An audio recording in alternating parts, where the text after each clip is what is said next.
Let's turn to one of the most outspoken or straight-talking progressives in the fight, Congressman Khanna, Deputy Whip of the House Progressive Caucus. Thank you for agreeing to come back and actually making good on the agreement. Appreciate you. Chris, that was a great opening summary. I agree with it. You know, Senator Sinema is being treated like a head of state. I've never requested or met with the president in the Oval Office. I meet with his staff. She meets with him like every other day. And then she has a whole presidential delegation. Ricchetti and Susan Rice all go to her office.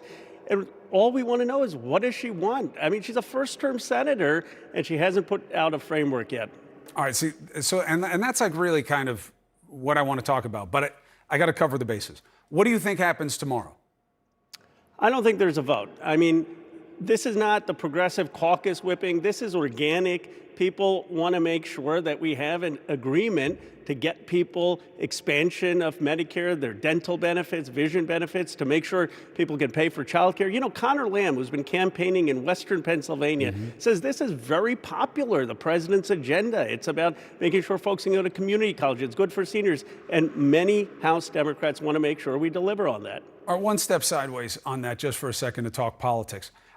Did Pelosi make a mistake saying, we're doing this on Monday, we're doing this on Thursday? Did she not read the room right? No, she had no choice. I mean, because of Sinema and some of the folks in the caucus, they were pressuring her to create this artificial deadline. And there is no deadline. I mean, Senator Manchin has said, let's continue negotiations in good faith. He wants to see common ground. Fine, let's do that. Why do we have to do this tomorrow? We can get to a good place in 2 weeks, in 3 weeks. We can sit down and negotiate. And I don't understand why is tomorrow some magical date? It doesn't trigger anything. Here's what I don't understand. You're intra-party here, okay? This isn't what McConnell, or what Ted Cruz will give you an assurance on, where, it's going to be a heavy dose of verify that goes along with a modicum of trust. These are your people. And why do you think it is that you can't get any read from one of your own in Senator Sinema about what will make this happen? I don't know. I mean, we have 99% consensus in the party. There's one senator who we can't get a read on, and I can't speculate about what her motives is. What I do know is usually when you have the President of the United States ask in your own party for a plan, you oblige. I mean, as a freshman congressman or a freshman senator, you should have some deference to the broader goals of the party and the country. Obviously, everyone represents their state, their constituency as an individual, but politics is a team sport, and it's frustrating, but I have faith that the president, the speaker, majority leader eventually will prevail. I wouldn't ask you to speculate, except right now. You have to give me an idea of what you're hearing about what's going on with Sinema. Do you believe that there's some teeth to this? She gets a lot of money from Big Pharma. They don't like what you're doing with prescription drugs. She gets a lot of money from big money. They don't like that you want to raise the corporate taxes. So she doesn't like the funding mechanisms.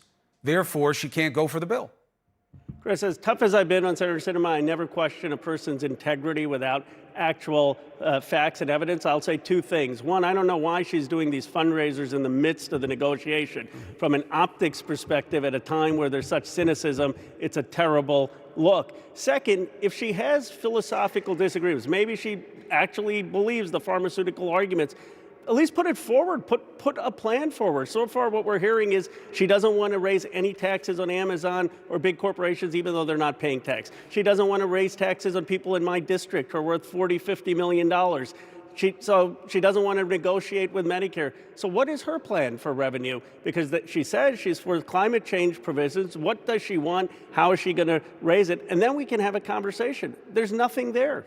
So now, what does this delay, this optic of disunity do on the right? Because there is a move there to blow up the bipartisan agreement that they have on that side.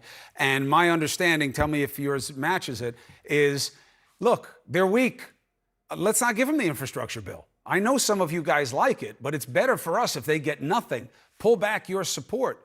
Do you believe that this process might be increasing the chance that you lose the Senate bill?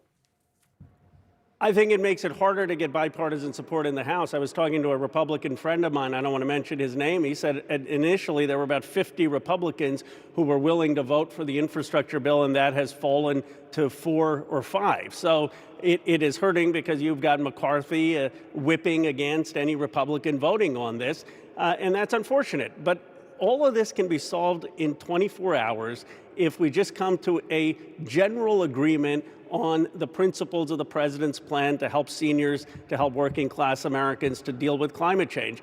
And it's not going to be what Ro Khanna wants, and it's not going to be what Pramila Jayapal wants, and it's not going to be what the Progressive Caucus wants. It's going to be what President Biden wants, and that seems to me eminently fair. Still unfair to put this on Biden and say so much for him being the great lawmaker that everybody wants to do deals with, who knows how to deal with Congresspeople in his own party.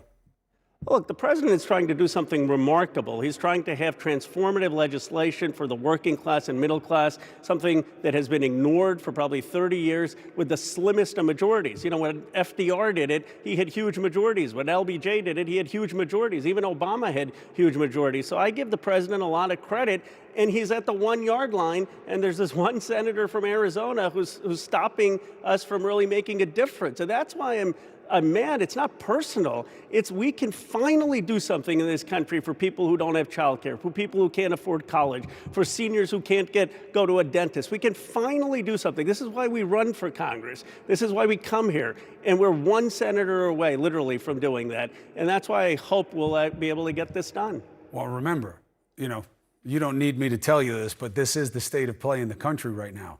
If you guys don't get this done, with the numbers that you have and the buy-in from the American people, you're going to have problems in the midterms. You know that. Congressman Ro Khanna, we're watching it every step of the way. You will keep having this platform to let us know what's happening and why. Good luck doing the work of the people. Thank you, Chris.